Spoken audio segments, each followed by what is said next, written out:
Welcome to Dead Genre Chronicles, a critical podcast on the diversity of JRPGs. Drawing from the origin of the genre to the present day, every month we play through a JRPG, and we invite you to play along and send us your questions and thoughts on it. I'm Devin, the host with the most backlog. I'm Becky, I play all the wrong JRPGs. I'm Leroy, and this month plays Labor. Oh my god. I'm going to hurt you. I gave you a shot, and now I'm revoking it. I knew you were gonna meme! It's real, though. I mean, it's a meme, but it's real this time. It's real for Dragon Quest, at least. Yeah. Okay, fine. I'll allow Got it. the meme. Fuck. You're cleared. Don't say that next month, or I'll smack you. On this episode, play is definitely laborious next month. On this episode, we're going to be talking about Dragon Quest V, which is an SNES RPG that only made it westward officially with its second remake on the Nintendo DS. Dragon Quest V follows the hero through his life as he loses his father, is sold into slavery, and escapes to take up the quest to find the legendary hero that his father left unfinished. I'm actually really sorry for that meme, but I read that I had to introduce myself, literally as the call started, and I was like, I have nothing. So there you go. For my notes...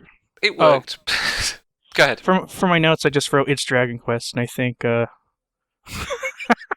Yeah. That's not all I wrote, but that's like how I started at, and I laughed at my page for a little bit. That's fair enough. I mean, you've both played Dragon Quest games before, right? Yeah. I started, my Dragon Quest career this month, and I went for Dragon Quest IV since that also had a DS remake. Then I moved on to 5. You also have played 5 Dragon Quest games this month or something ridiculous. No, only those 2, and I got a few hours into 6. Oh, okay. But yeah, so this was my first encounter, direct encounter with Dragon Quest. But it is important to specify direct encounter because I've played a lot of games that I can now clearly see, the lineage to Dragon Quest, which I knew was there, but it's a much more immediate thing than I thought it was. What games are you thinking of?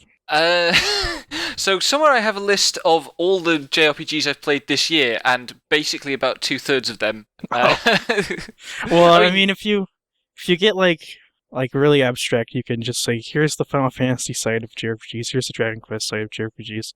Well, that's somewhat reductive, but you can kind of trace the two like that. You reckon they're completely different sides? Yeah, I think so. Final Fantasy has diverged in its goals since 7, a lot. Because a thing that I was going to say, and maybe we want to postpone this to later, is I feel because I've spent a lot of time lately playing games like Valkyria Chronicles. That's a game that doesn't owe a lot to Dragon Quest, right? It's much more, it's a tactical RPG, and that has a different pedigree, I think. So from where I'm sitting right now in terms of games I've been playing recently, the kind of games that emulate Final Fantasy seem to me to actually just be a branch of the Dragon Quest tree. Yeah, if you go far enough back, because Final Fantasy is still off of Dragon Quest. Some of this is a game design thing I'm thinking of too, because it's hard for me to say this game is like Dragon Quest if it's like Grandia 1, not Grandia 2. It's like Grandia where you're going to win every fight with relative ease. That doesn't seem like Dragon Quest anymore. Although it's a very Dragon Quest-ish game, it's also not. It doesn't value the same things anymore. I mean, I didn't feel it was that easy, but I'm a coddled Final Fantasy gamer, so... No, well, I was talking about Grandia 1. Grandia 2 is different. Grandia 2 actually is more difficult than Grandia 1. No, I mean, would you say that's also within DQ5, or was that a separate point? So, I don't know. Wait. Well, first of all, my version of DQ5 was really hard, so...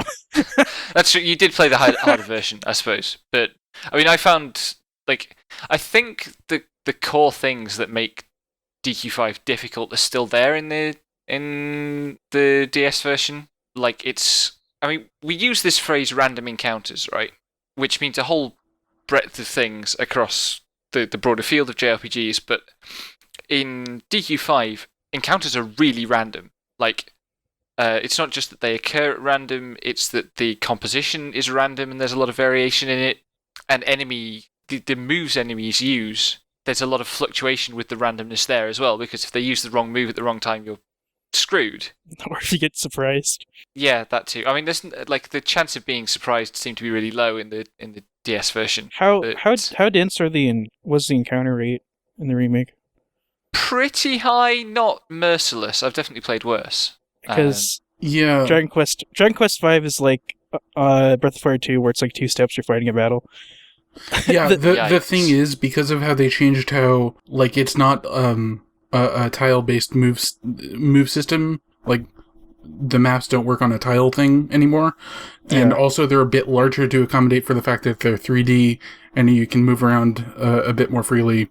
So they toned down the encounter rate, and if you're smart with your movement, you're not going to get as many encounters, but also you're going to get more like EXP from them, and they're going to whittle you down more, so it roughly balances out, but the encounter rate isn't, like, absurd. It's higher than like Dragon Quest 3, Dragon Quest 5 is. I was surprised. Also, I don't know when they changed it, but Dragon Quest 5 is also pure random. Like many RPGs, they seed it after each battle, so you get like a kind of a balanced distribution of random battles. But Dragon Quest is each step, it decides if you're battling or not, so you can get 2 in a row. Yikes. Yeah, that's Yeah. not true of the remake. Yeah, I figured it wouldn't be in the remake. I actually, because I was playing on an emulator, I was using save states when I was playing DQ4 anyway, and DQ4 and 4 through 6 on the DS are basically all on the same engine. Mm. I was using save states and just kind of like adjusting like RNG to my liking so I could get like metal slime encounters and stuff. And basically, I wasn't using it to like get the right encounters, but I was save scumming like mad to actually fight things.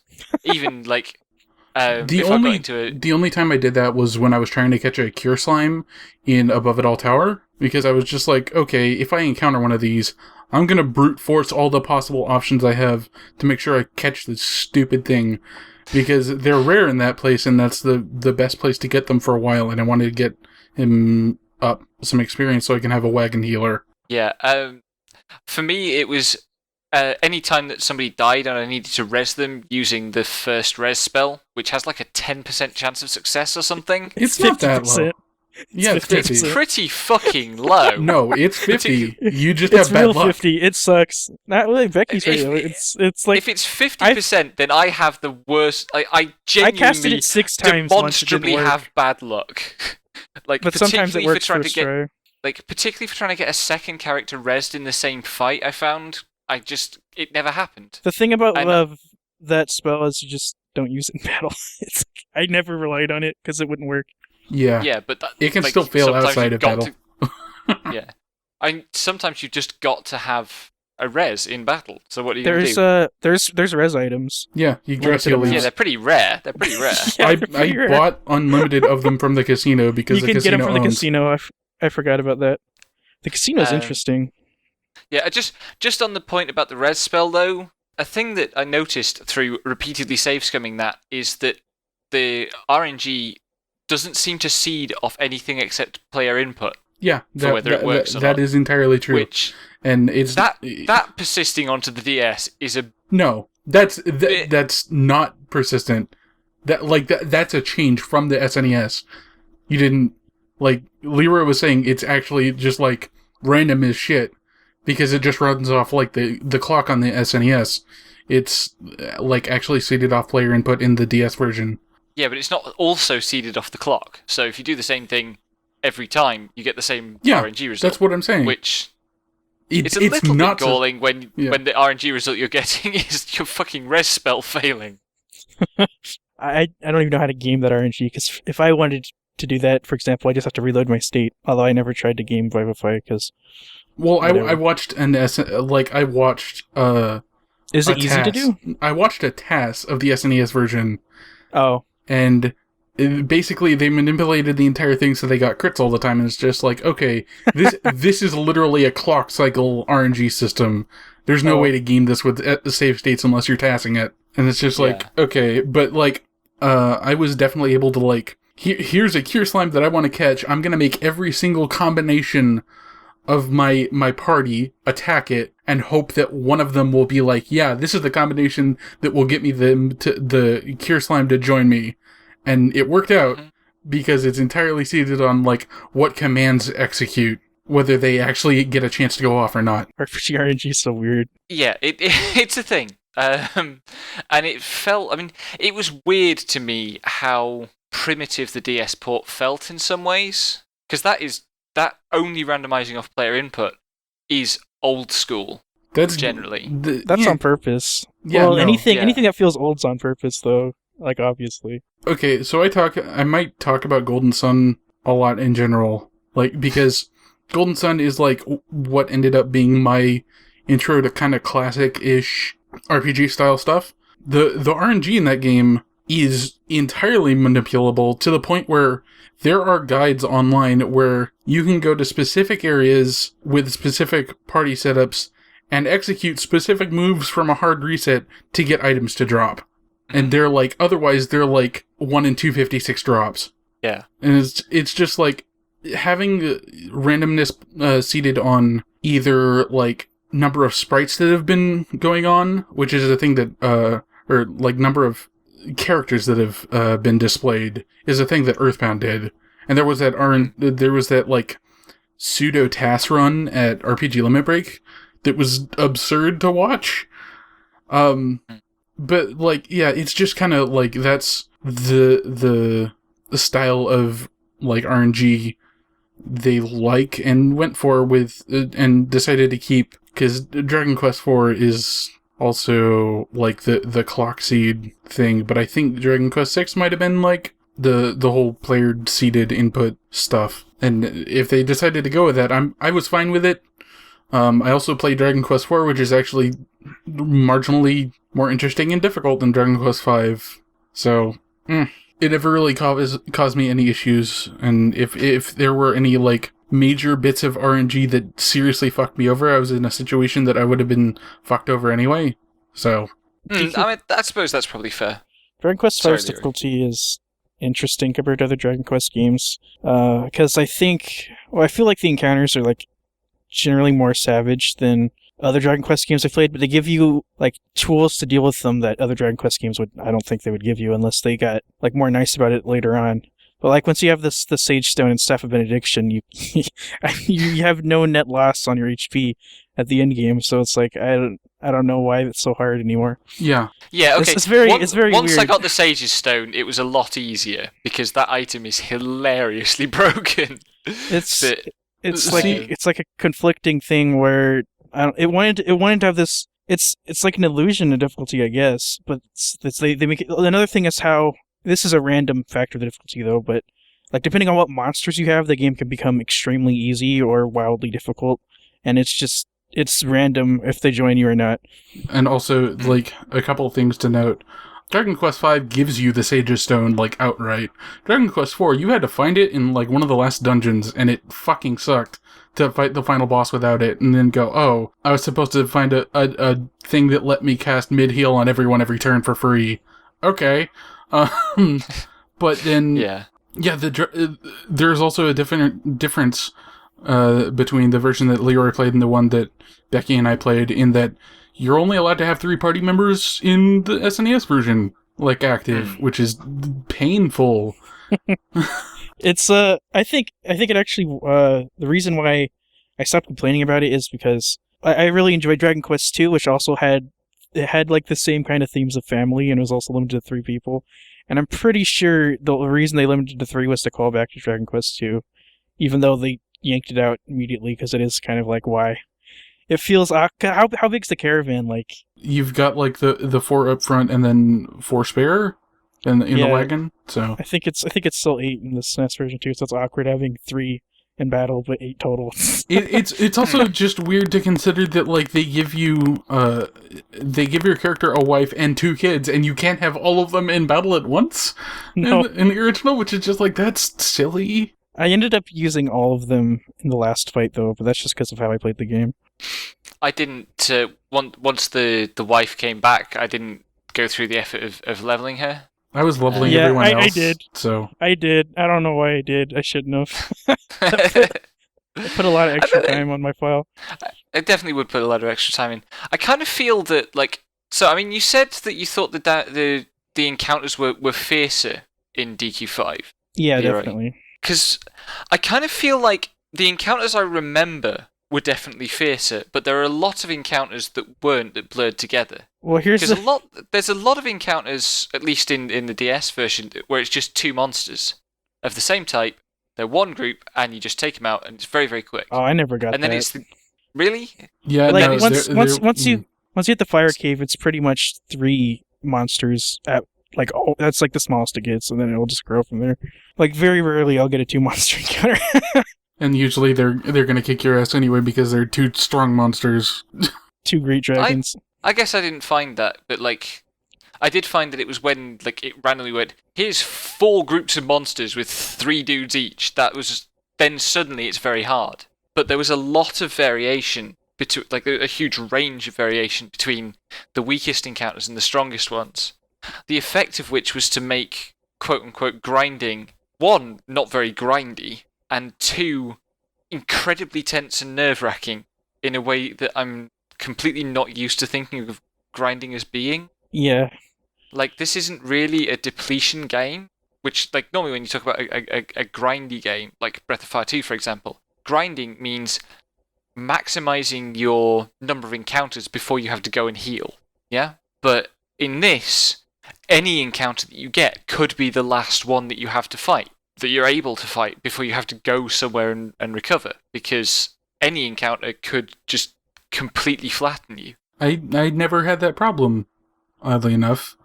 Really? Yeah, no. Like even when I was like, okay, I'm gonna sit in the basement of the last dungeon and hunt for Metal King slimes, and I only ever encountered like 3 of them, but I fought a bunch of like monsters that were flattening me, and then like just healed up between them because it's smart to have a wagon healer. So to clarify what I meant by savage is there's a lot of damage going into your party in Dragon Quest V, but there's a lot of ways to mitigate damage in Dragon Quest V.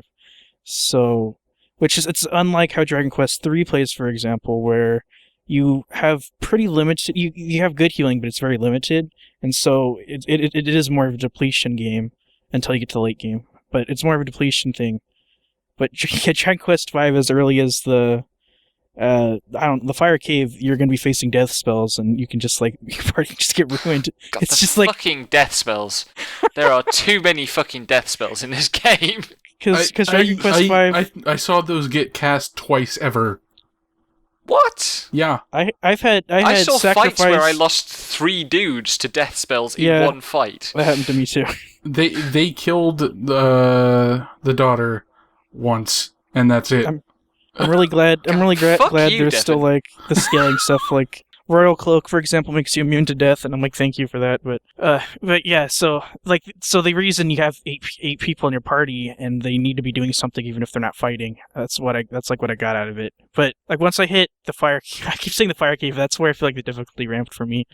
I've instead of grinding a lot because I didn't want to grind without human party members. What I did was just try to strategically use all 8 monsters in my party until I got to the end. That was like very different and very interesting because I never had to really do that in RPG before because you can take all 8 of them in with you, and if sometimes. Yeah, sometimes it frustrated me. They're inconsistent about this, and if even if your front 3 die, it's not a game over. The next 3 will rush out of the wagon and keep fighting, and I thought that was pretty cool. That was neat. I liked that in the dungeons where it worked, but also predictably, I did not put any time into learning how to use my off team. They were just there for just in case, so I wasn't making much use. I mean, there's like 2 archetypes for off team characters. Like there's the things you want to attack with, and there's the things you want to like cast spells with. I made my off team exclusively healers just so I could get through the game faster. Fair enough. Like I think my main team for a while was just like it was the hero, then Slime Knight because Slime Knight is godly, then Saber, and what was the last one I used? I used a mix of like one of those orc knights and one of the hammer hoods, little hammer brownies. I changed at the end, though. I used every single human party member because I felt like it. Which the only one that's bad is Tupperance, only because monsters are literally better than him. But yeah, I think I used mostly the same monsters as Devin did, actually, for the first half of the game, and then once I got the kids, it was Hero Kids and a Slime Knight. Yep, that was me, but I also had a Cure Slime in the back and Saber in the back, in case I needed to get more, like, physical damage out, because the daughter isn't super good at that, but she can cast Oomph, and then swap out to someone else.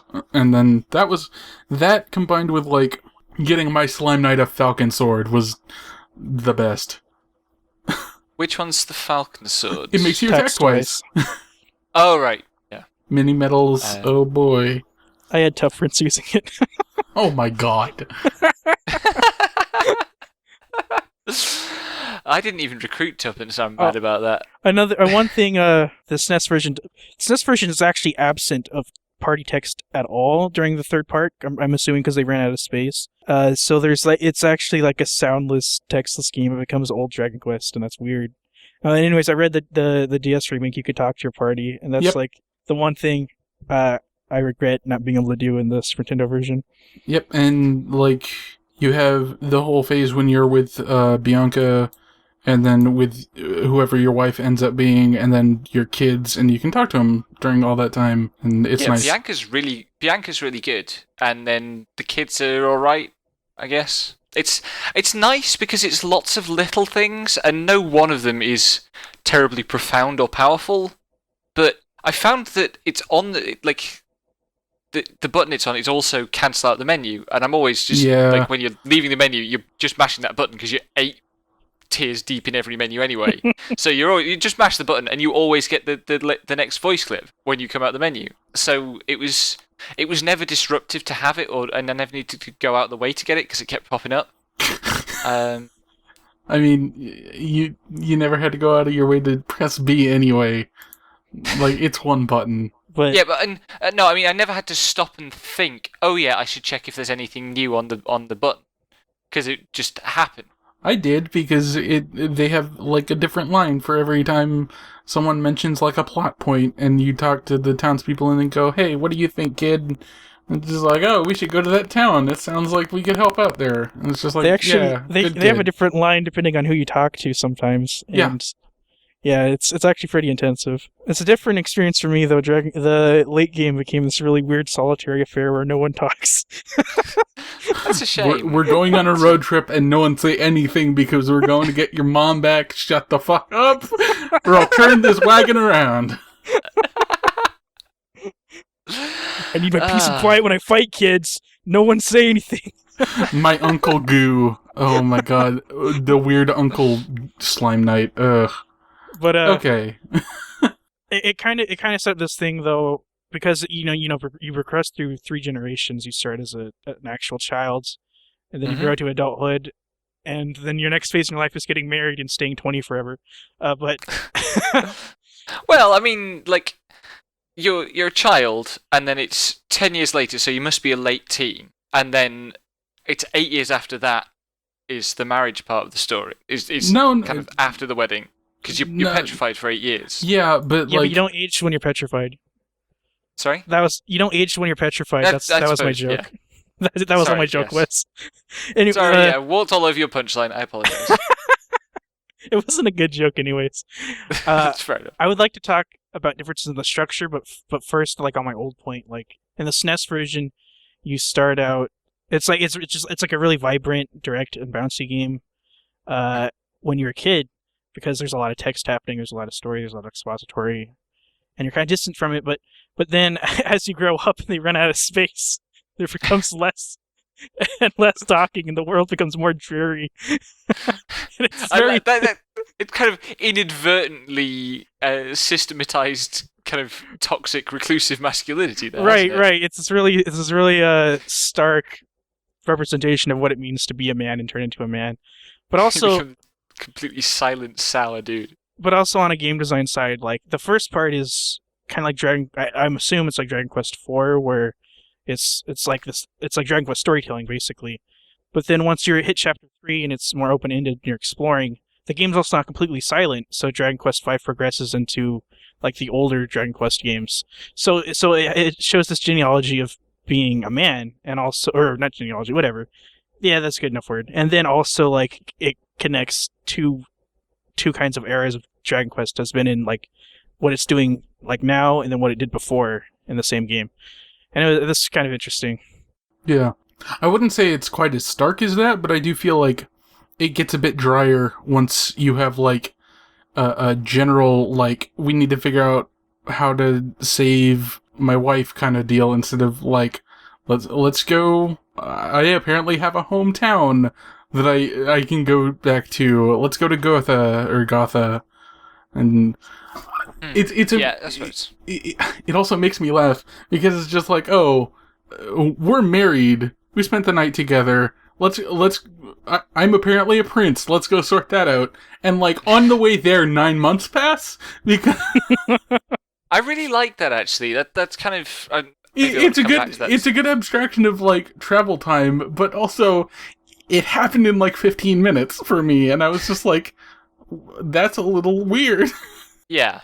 I mean, overall, I really, really like how this game handles time and how it kind of recognizes the passage of time, but it's not entirely consistent about how long things take, because there are other journeys as long as the journey to Gotha that in actual game events take place in an afternoon. Yeah. Which, oh god, what is it? When you do the fight that you have to do to get the key to open the way to Nidiria? That giant boss that marches on... Oh yeah, the fucking... Rodrigo. Behemoth. Bjorn. That's Bjorn, that's the one. I don't know these names, but I know the boss now. Yeah, like, that whole sequence of events takes about as long in-game as going from your wedding to Gotha, but very clearly takes place in an afternoon. So... Not to mention that there's the fact that you help rediscover the Zoom spell, which just, like, they'd never really quantify how long that actually takes, or whether that's a literal, like, transportation, like, whew, and now I'm in a different town. And if so, true. What the heck? Also, I like that, okay, so you wouldn't know this from Dragon Quest V because they changed how Chimera Wings work in Dragon Quest V, but Chimera Wings in Dragon Quest 4 and 6 let you teleport back to whatever towns you would go to, like Zoom. But because Zoom is lost, they just teleport you back to the place where you stayed at a church last, I'm pretty sure, in Dragon Quest V, and they don't ever, like, it's immediately antiquated as soon as you rediscover Zoom, which I like. That's actually cool. I like that a lot. And that's like, you wouldn't really recognize that unless you've played another Dragon Quest game, which I'm glad I did, because now I can bring that up and be like, that's neat. Mm-hmm. I mentioned before that I played Dragon Quest 4 and started on Dragon Quest 6, and that was interesting. Dragon Quest 4, I'm gonna, unless anyone has something more pressing they want to talk about. I don't know about more pressing, but... Do you want to get it out? You could just do yours, whatever, it doesn't matter. Okay. Dragon Quest 4, the subtitle is Chapters of the Chosen, and the original didn't have this, but there's a prologue where you play as, like, a small child, and, who's being raised by a changeling, like a fairy, in this village, and he's not allowed to leave because he's apparently the chosen one, and this little hint is given in, the PlayStation 1 remake and the DS remake.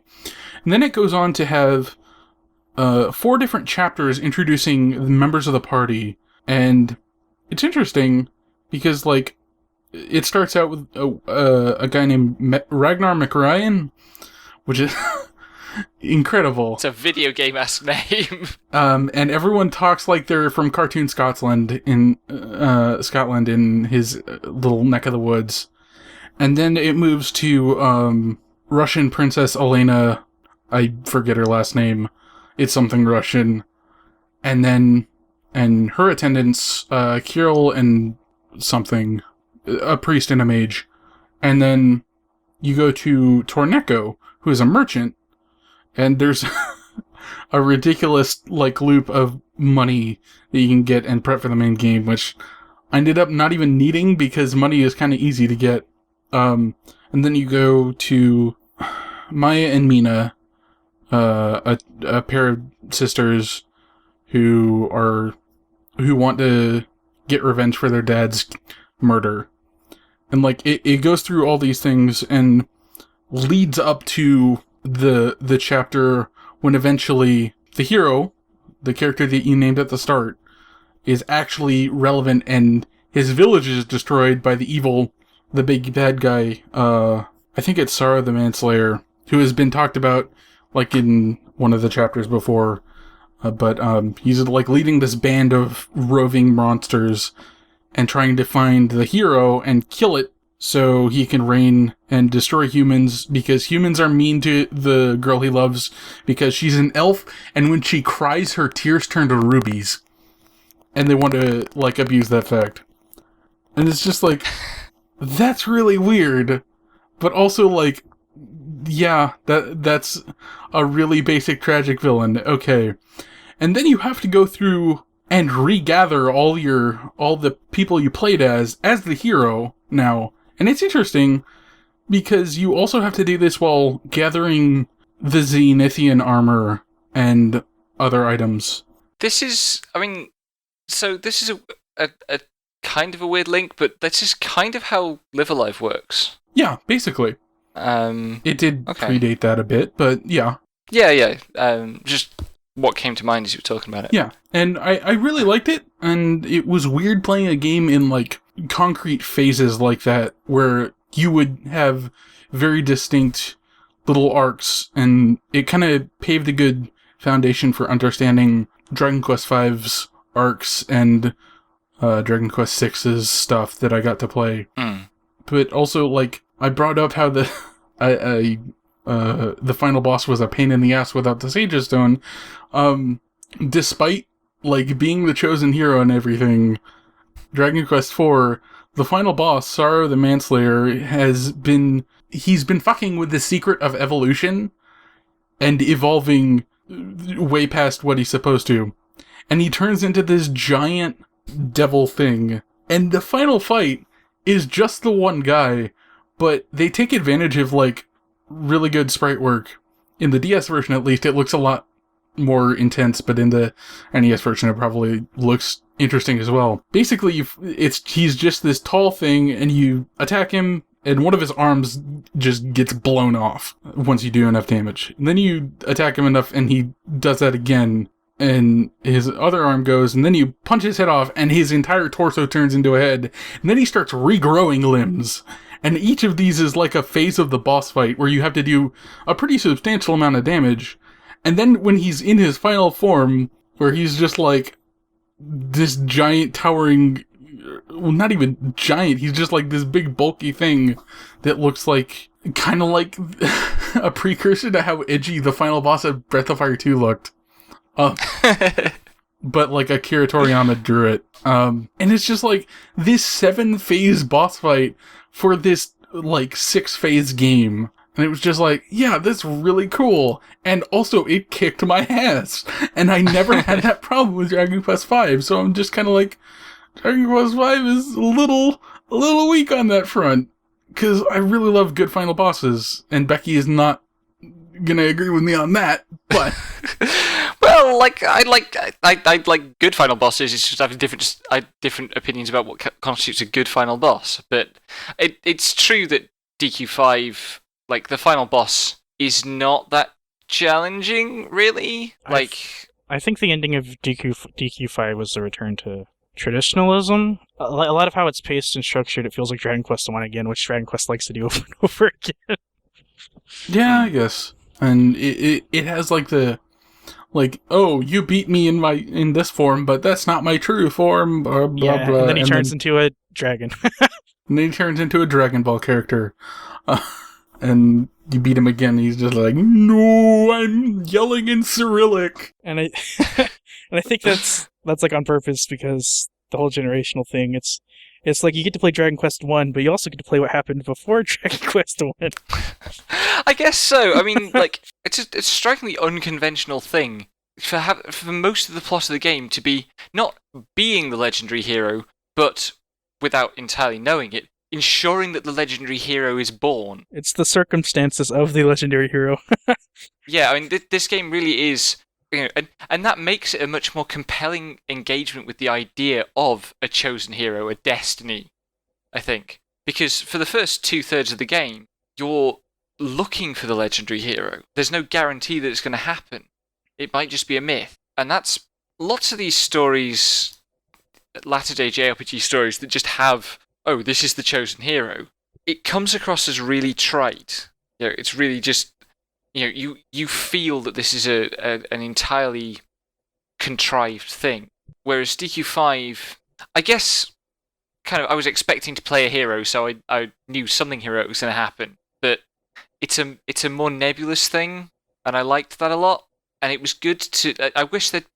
I mean, we had this conversation, I think. I wish there was more to emphasize that it's your kid who has to do the defeating the final boss. Yeah, that was like, it felt like a missed opportunity how strong the father gets in Dragon Quest V. Like, the best equipment, all like the Sun Crown and the Dragon Staff. I don't know what they're called in your games. But he gets, the Royal Cloak too. He gets very strong equipment exclusive to him, like a Dragon Quest hero, like a normal other DQ game hero would. And I'm just like, this is what the Zenthinian stuff should be. That should be like the son should be legendary hero, because in the end of the game, the father is a lot stronger. You can wave this away. Yeah. Well, he's a kid, so he's weaker, but it's still kind of like the thing I found interesting in the final boss fight, and this might have just been my strategy. I'm not sure, but like. So I went in with father, daughter, son, and Slime Knight. And Slime Knight was my main healer. And the daughter was there to cast Oomph all the time, because the boss does a move that wipes all your buffs. And the son was mostly casting the 2 defensive spells. Kabuff and Insulatal? That's the one, yeah. So Kabuff is just a flat defense boost. And Insulate, or Insulatal, as it is probably typoed to, I don't know, it makes you immune, or it reduces fire and ice damage a lot, and the final boss has fire and ice breaths. Yeah, and I ended up not really using Kabuff because the final boss was like never physically attacking me, so I was just like, you know what, fuck it. If he gets a crit on me or whatever, I'll live with it. He physically hit me quite a lot. Kabuff was useless for me because he auto-crit every single attack. Yeah. Really? Yeah. Yikes. But anyway, so maybe this is just my experience then, but like, I found that I spent more MP and cast more spells the Sun than with anyone else. Because what he was doing was keeping me alive while father did all the damage. Yeah. And like that, if I felt that, if I was completely confident that was deliberate design, that would be a fantastic inversion of our idea of what a chosen hero is. I think what is deliberate is the way you could subvert this is bring a monster that learns Insulate, which there's a couple. But if you don't have a monster that has Insulate, your son's the only option for that spell, and that spell is absolutely crucial for most boss fights. So he's necessary for every boss fight in the game, but not because of his sword-wielding prowess, but because he can protect the other party members. Yeah, which, I mean, I kind of feel like the thematically straightforward thing to do would have been to give all the defensive powers to the father, and then have the son just equip the Zenithian sword and be your main attacker. The father was my backup healer and main attacker. Sorry, go ahead. I was just going to say the poison I would suggest is the reason why the father is always as strong as he is they didn't want to take away the feeling of the main character being powerful away from the players ever. There's like no compromise on that front, basically. So your son can't surpass you because you're the hero. Yeah, like, I mean, it's obvious kind of why it happened. It just, the little extra steps in thinking about it weren't taken. But I think, the fact that you have to rely on your children for protection is pretty cool. Yeah. Like that in effect was good, even if it was unintentional. No, that was pretty intentional, because all the buffs come from your wife and daughter. Yeah, Well, and like necessary ones. your daughter is the one who gets you out of your statue state. Yeah. Just like Yes. she is enabling you to help them at all. So even though it costs her a staff that you then later find another version of in a chest or can find, that it just fucking melts because Petrify is a dangerous status. Yeah. I actually ended up using Sancho to cast Kabuff, though, so I could output more damage usually, That's fair enough. instead of using the sun. Yeah, my final party was also Father, Kids, and Slime Knight. Slime Knight wasn't my primary healer. I used the sun for healing, and if I needed to get some extra healing out, I had the daughter use Sage's Stone or brought in, because swapping in and out party members is free for some god-awful reason. That is their one kindness.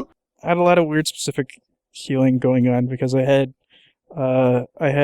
Nira with Echoing Hat, so she could cast Heal More twice, and then I had the Sun with Heal Us All, and then Bianca with the Sage Staff and the Sage Stone, and the Benedict Staff. So I just kind of swapped between all four of them depending how much healing I needed.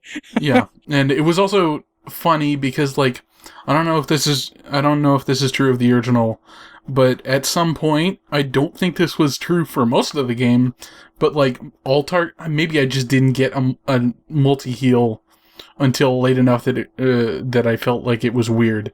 But like multi-heal casts on everyone, including everyone in the wagon. So if you need to heal up someone who's low on health, you can swap them out and they can still get healed by like multi-heal or omni-heal. Yeah, that's in the Super Nintendo version too. Okay, yeah. But like my strategy ended up being Father with a Metal King Sword as a main attacker, Slime Knight as secondary attacker, Daughter as buffer, and Son as healer and Insulate Mule, basically. Which ended up being really good because he had multi-heal and I had a bunch of Elfin Elixirs, so I wasn't scared of running out of MP on him. And also he had Kizing, so if I needed to get someone back up, bam, Kizing. Yeah, like I think my strategy was slower and I ended up pretty marginal on MP recovery. But like I think it was quite a safe strat that I went for. Like I wasn't doing a lot of damage at any point, but it was just enough. Mm-hmm. There's I know I already brought up how the generations work, but I want to talk about it again, relevant to the versions. Yeah, definitely. Y'all played. So when you're a kid, besides it being all directed and like you don't have really any input on what goes around, you just follow your father.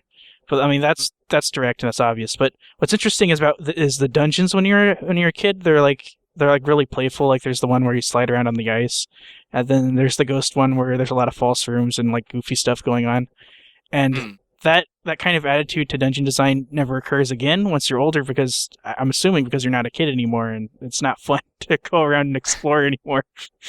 And yeah, like the only dungeons that I thought were actually anything more than mazes were like the first two in the game. And but as you come into adulthood, I guess it's kind of like there's a lot of straightforward paths for you to take. But as you get more responsibilities, so to speak, and as you become the king and you're married and you have kids, now the dungeons are extremely complex, and there's a lot of false paths, and it's very long, and everything's arduous, and it's another like even though it's just like the natural growth of like traditional game design, it's also a way to show, I guess, just how much more responsibility and the difficulties that the hero is facing as he gets older, in a way, and literally, abstractly. Yeah.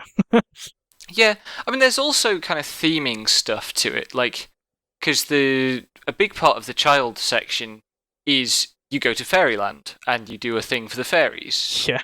Which is, like, it's kind of, like, when you go back to that at the end of the game, there's a very, very different feel, because you've already got the area mapped, and it's just like another chunk of world map with 3 new locations, rather than being this space of kind of mystery and wonder and kind of Narnia-ishness.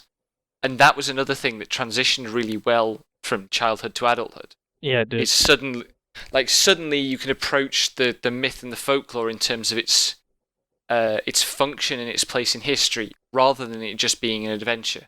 So, kind of just to recap, the structure of the game is you start off as a child, and there's a scattered handful of adventures that happen around, like, kind of under your dad's feet some of the time, and sometimes while he's busy doing something, and because what he's doing is searching for his missing wife. And it ends with your dad gets killed and you get taken into slavery. Then you spend 10 years in slavery growing up, and then escape slavery through a fairly contrived plot, really, and pick up the threads of where your personal history was truncated by the captivity. And that leads you to eventually the marriage sequence, which I want to come on to in some detail. But there's a marriage sequence, then you have kids, and then almost immediately once your kids are born, they are kidnapped, you are trapped and petrified. 10 years pass while you are petrified, and your kids grow from infants to children, and then they come and rescue you, and then you go and beat. Like, by that point, it's progressed to the point where the evil demon is kind of known about, and you have to go and beat them. But over the course of that, like, when you're a child, there is the barest mention that there might be an evil demon at all. And then when you're a teenager in the second stage of the plot, it hovers in the background because that plot starts with you as a slave to the cult of this demon. And they're building something. And it's clearly big, but it's also non-specific. And it's like, what it's going to be is some sort of cathedral. Cathedrals take generations to build. I think it's kind of a shame that you don't go and visit that in its built form at any point. Yeah, you do. Yeah, I was supposed to, don't you? That's where you have to rescue your wife from. That's one of the hardest dungeons. Yeah. Counter-wise. The giant crowd of people in front of the preacher, that's that. Right, okay. I did not put that together.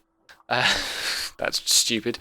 My apologies. That's fine. Anyway, yeah, so, yeah, your kids depetrify you, you quest around the world a bit to find your wife, and then you go to defeat the end boss. But in that final section, it's a much more imminent thing, the threat of the demon. Well, you go to hell essentially and defeat the boss, while you also restore heaven. Heaven is just the one two things city. that happen. I know, but it still happens. With Dr. Aegon. I'm so mad about how long it took me to get that fucking joke. Sat there for that entire chapter of the game going, what am I missing with this guy's name? What am I missing with it? It's literally just as spelt. Yeah, I made a Scrubs joke on Twitter. I made a Scrubs joke on Twitter because fucking Scrubs, JD had a screenplay for a show called Dr. Acula about a vampire doctor.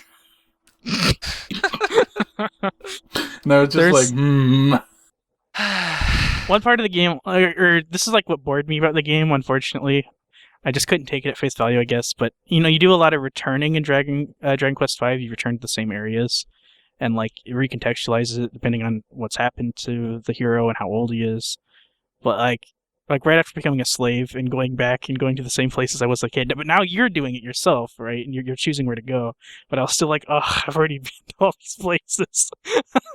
Yeah, I mean, when you return to your, the closest thing you have to a hometown in the child section, and it's a ruin and there are random puddles of purple goop that poison you everywhere, that was moderately effective, but the rest of it kind of felt like they didn't do enough with.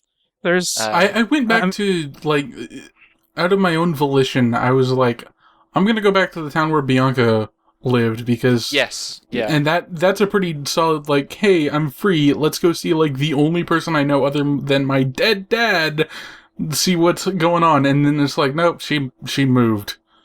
And it's just fuck. That was effective too, actually, yeah. And I kind of liked that one, actually. I like the whole way that Bianca has been constructed through the game. But yeah, there's a lot of transference in that case, or you feel the passage of time in the three distinct parts, and all the NPCs' texts change depending on the plot you're doing too, which kind of shows their commitment to this passage of time, I guess is the way to put it. Yeah, there's a decent quantity of actual just text writing in the game, which in other games might well be rather more functional, rather more basic. And So it's I also want to bring up that this is probably where the seed of like the whole Trails. Everyone has lots of dialogue forever that needs to be translated over 3 fucking years came from. I'm actually pretty sure this is where it came from, Yeah. because I haven't encountered it before it, and I was surprised that every single time I walk to a town, the NPCs are saying different things. I'm like, ha! No wonder there's no space for actual story in this game. I mean, it's very ambitious, and it'll go unnoticed by most people, I think. Yeah, do you think that contributes then? Because this is one of the more popular Dragon Quests, am I right in thinking that? Yeah, it is. Mm-hmm. Do you think that contributes then to the idea that Dragon Quest is Final Fantasy without the story? That is kind of a bit of a meme within the Western reception. It probably doesn't help on that front. Yeah. Especially since we only got the DS version super late compared to like the fan translation of the original and the PS2 version, which only got translated recently.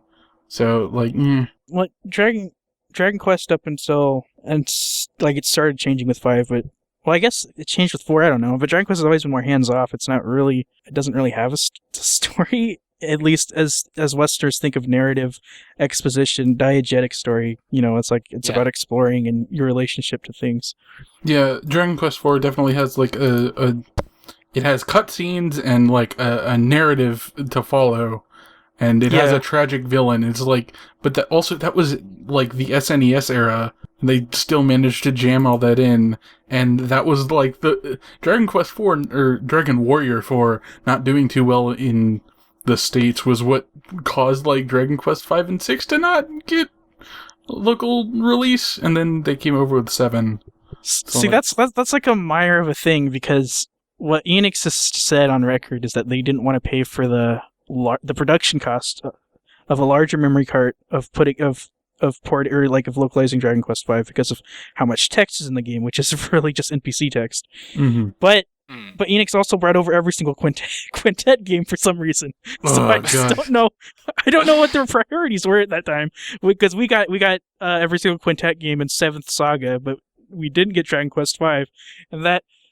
To me, I'm just like, why'd you localize those games? Just localize the Dragon Quest games. I don't get it. Well, I mean, like, Enix would not be the only early 90s video game company to make some weird decisions. No, they wouldn't. Like, it was a very much an unexplored territory, but it is worth actually hovering for a second on just how early we are talking here, right? Yeah, we kind of lose perspective on just how early this was. Like, I was surprised to find out that there's like a flying castle that you get as a mode of transport, and this predates Breath of Fire 2 by like 3 years. And I was just whoa. When I got to the arrow tiles in the last dungeon, I was like, this is where Pokemon got it from. Yeah. Yep. There's and like a lot of things. This is 1992, isn't it? This is older than I am. Is it 92? I think so. I think it's 93. It's definitely older than I am, though. Because 92 is Final Fantasy IV. I'm looking it up. Okay. Okay. Right. But oh, it was 92. I guess Final Fantasy IV is actually 91. Blimey. I didn't realise Final Fantasy IV was that early, to be honest. But, yeah, it was a launch title. In that launch window, it's old. Yeah. Yeah. So, like, that makes it by far the earliest game that we've played for the podcast. With, like, Breath of Fire and Live Alive being second and third on that list. And, like, in some ways, obviously, in some ways, like, Live Alive is a hugely more technically sophisticated game. Yeah, it's the combat is more complicated and designed in more detail. Some of the environments are much richer. I'm thinking of spaces like the loft in the castle in the ninja chapter with all the machinery. But like, I was expecting to find this game much more primitive on a, let's call it storytelling or narrative level than it actually was. I think as like a safe rule in general, Super Nintendo games pretty much had their stuff together. Like Final Fantasy IV came out and everyone's like, oh. Yeah, maybe. But like, Although, I mean, Dragon Quest IV also already kind of like showed how it's done, and a lot of Japanese devs, I think, saw it and took note. There's yeah. you can feel the because I was at one point I was looking at a lot of just Japanese only RPGs, and you could feel like after Dragon Quest One came out, there were a couple of games where you just had one party member. Well, you're just the hero by yourself, and you're going through this place. Like they're literally just like, all right, let's make Dragon Quest. and then Dragon Quest Two comes out, and people start adding party members to their game because that's what that game did. And then once Dragon Quest IV comes out, then people are like, oh, you can tell a story with RPGs. We don't have to make them all the same way. Yeah. So I guess, I mean, that brings me back around to a point that I kind of started off towards right at the start and then wandered off from, to do with the how we account for the history of JRPGs, right? Because, like, I think there's this tendency in the West, and maybe it's just a tendency in me and I'm projecting, but I think it's broader than that, to kind of look back on the history of JRPGs and go, well, there's this early period of like 87 through 93 where JRPGs are pure ludism. Yeah, that it's just a numbers game. And then something happens and Final Fantasy VI emerges and is complicated and important art. And that's where the history of JRPGs gets interesting. And from that point on, the history of JRPGs in the West is the history of Final Fantasy. Yeah, that absolutely happens still. Yeah.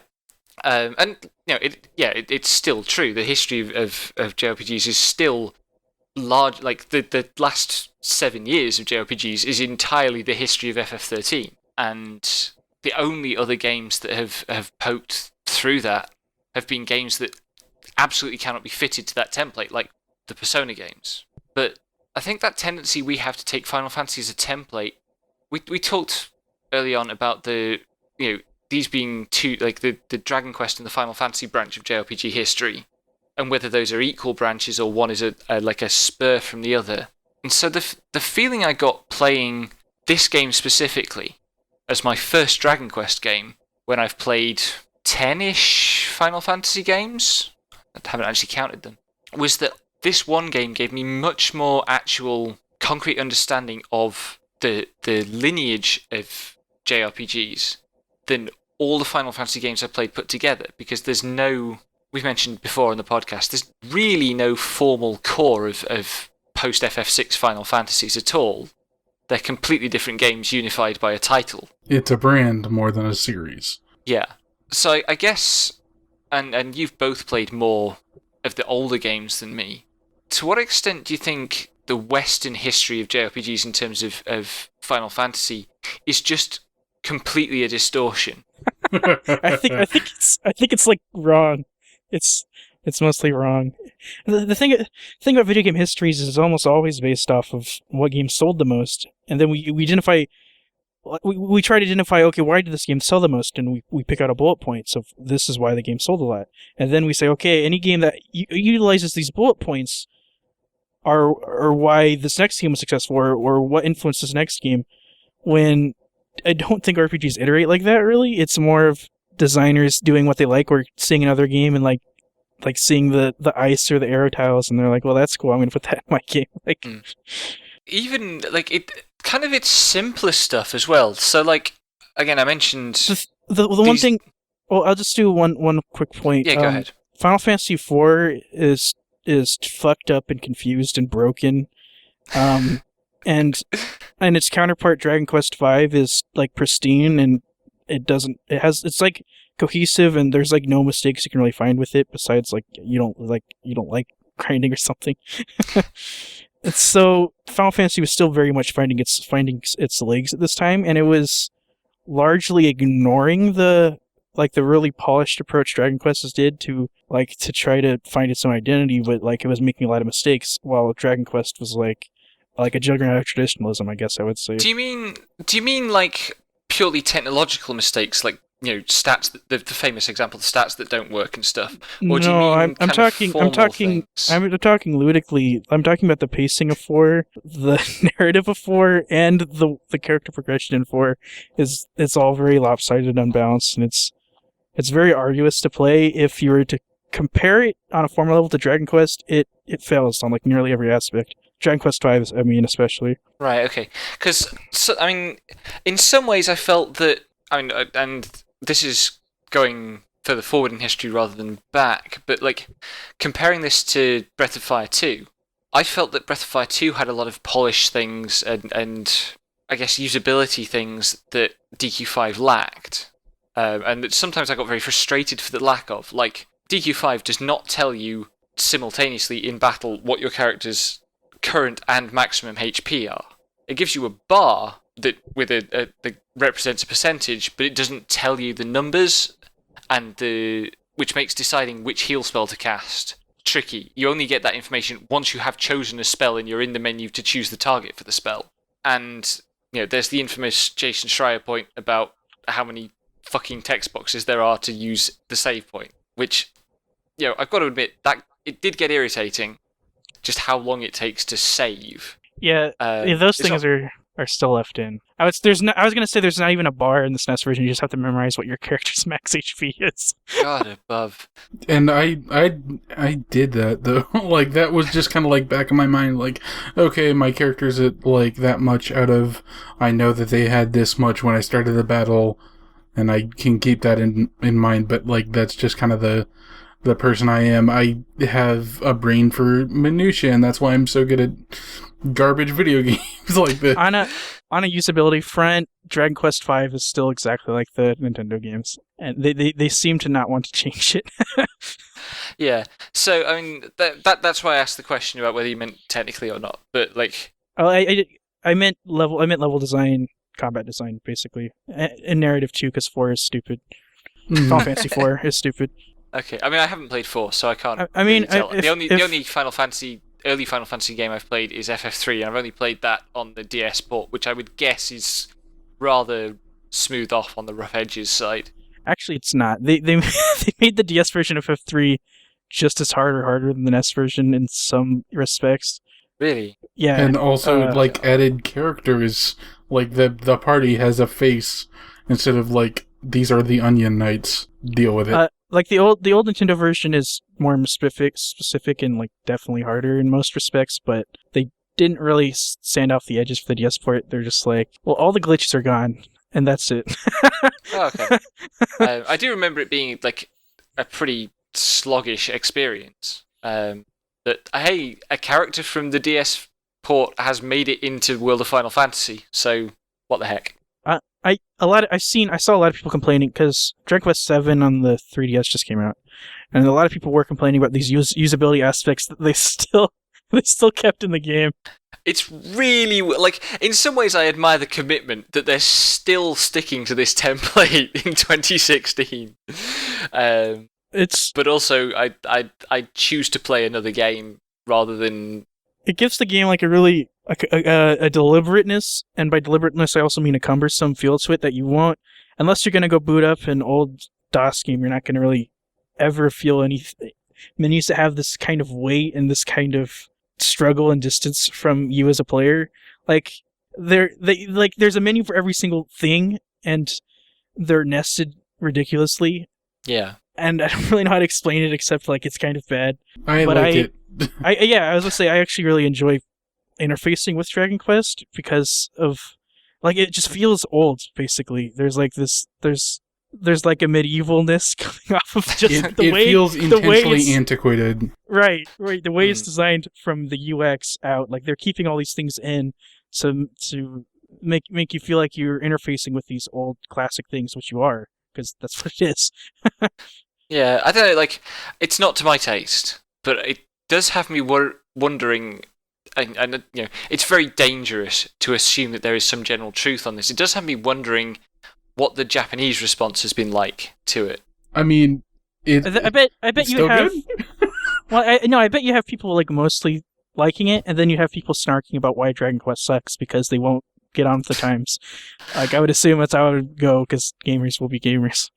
Yeah, I guess. I'm interested in what the audience for remade Dragon Quest games on Nintendo handhelds in Japan is in 2016. Gamers in Japan. Like handheld is the thing in Japan.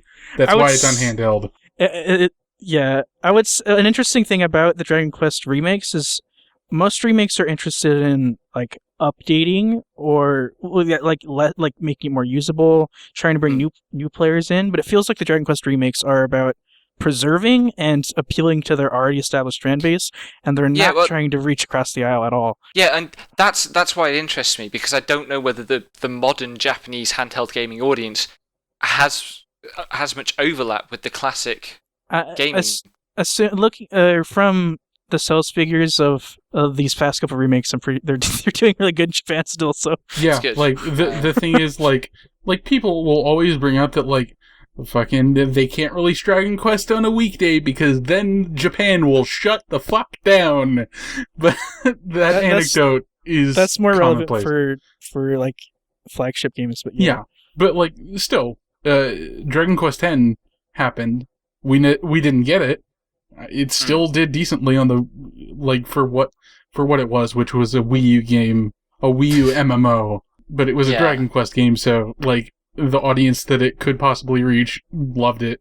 But yeah, Dragon Quest is kind of formative, and also like the reason the handheld remakes got made is because like, hey, we like having things on handhelds, and we might as well make some extra money off this. And it's all the same engine on the 4 through 6 remakes, so it's just like, let's just pump these out, and people will love them, and generally they did. And then they went 7 and 8. Let's do it, and then they did. So then plugging this back into the history point, then kind of a thing I've been nosing at, and I'm still not quite sure how the best way to put it is. So apologies if this ends up really clunky. I kind of feel like because FF7 was the crossover success, kind of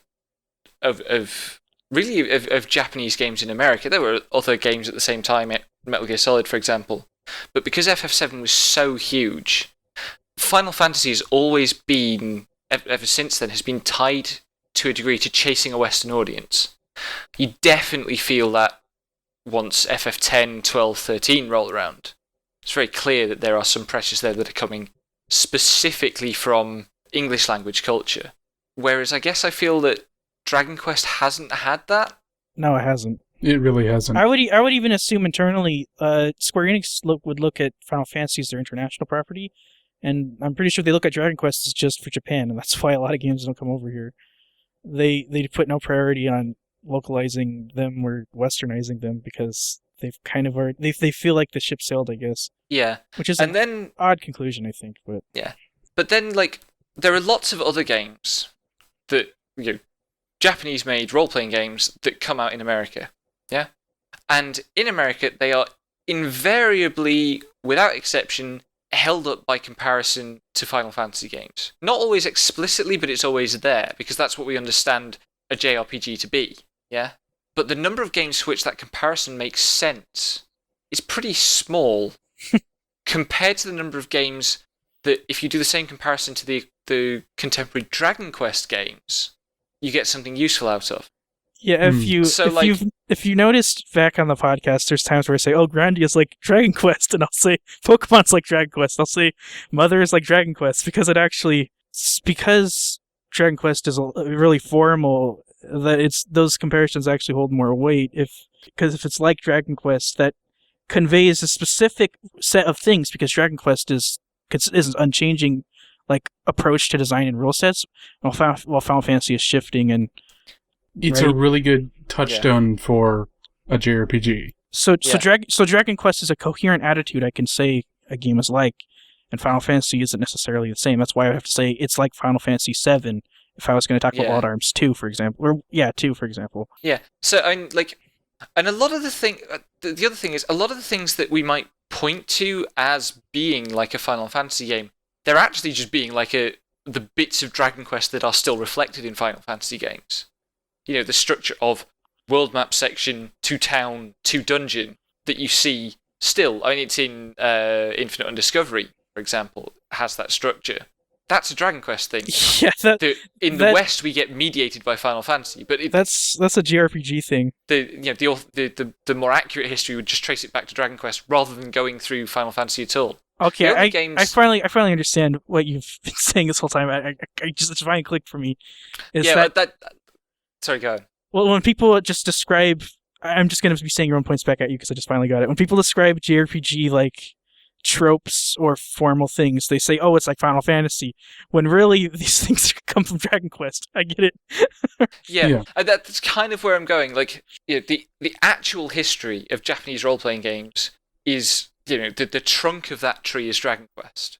But the image of that tree that we have in the West, that we have painted for ourselves, keeps trying to paint the trunk as Final Fantasy. The result is always distorting. An example of that is where you can finish actually. Well, the thing I was going to add to that is, like, there are some games, particularly this side of the turn of the century, that you have to look at specifically as responses to things that happen in Final Fantasy. And next month's game, The Last Remnant, is probably the most obvious of those. I'm going to talk at length about its relationship to its neighbouring Final Fantasy games when we do that. I think Lost Odyssey is the other one that comes to mind. Are games those games happened because somebody was thinking about Final Fantasy and the Western market. Somebody in Japan was thinking about Final Fantasy in the Western market. But games like Blue Dragon, Enchanted Arms are absolutely they're Japanese games by Japanese people who grew up on, increasingly who grew up on Dragon Quest, whose formative influences were Dragon Quest type games, and whose artistic tradition, whose creative tradition is standardized around that, rather than around this mirage of the genre that we have in the West, based on Final Fantasy. The aftertaste of a franchise that we got into instead of the originator, the progenitor of the genre, hence the episode title. There's like two quick points. Like the first is how we talk about Final Fantasy in relation to Dragon Quest is that Dragon Quest was important, but Final Fantasy 1 was good. It took Dragon Quest and made it good. I hear that all the time. And they're honestly not really that comparable, and Final Fantasy 1 is not that good. Yeah, it's not. if you want to say good as in like it cleaned it up and made it playable, that's not true. If you want to say good like on other factors, it hits other factors. And another thing is if you play English-only RPG Maker games, they're going to be striving for a very Final Fantasy 6 or Final Fantasy 4 aesthetic. But if you play like the recent surge of small Android games made by Japanese companies, you're going to get something that reflects more of a Dragon Quest sensibility, and that's because of like how developers think of like the fundamentals of JRPGs are in the West versus Japan. Mm-hmm. Yeah. No, I think that's all I got. Okay, I was just gonna wonder aloud if like maybe the whole like JRPGs are dead thing spawns from just like that disconnect between the phantom that we've been trained to see in Final Fantasy inspired JRPGs and the actual core being in Dragon Quest instead. Well, I mean, that's absolutely true, because the death of the JRPG is Final Fantasy 13. Yeah. Well, it's two actually related points, one to what Leroy was saying and one to what you just said, Devin.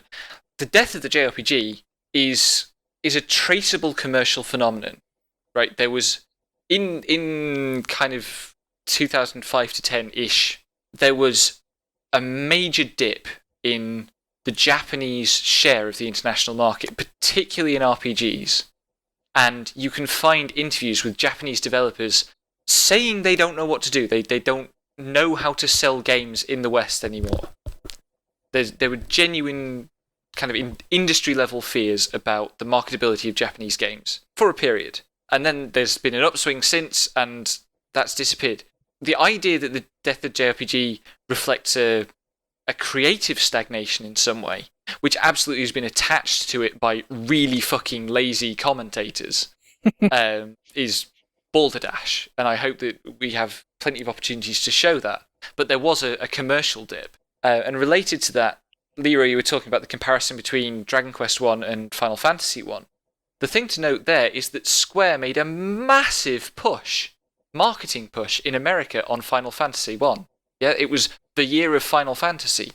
Big swathe of adverts, which is why that game succeeded over and above Dragon Quest, because Dragon Quest couldn't get it the year of Dragon Quest or Dragon Warrior, because people did it was kind of a new thing.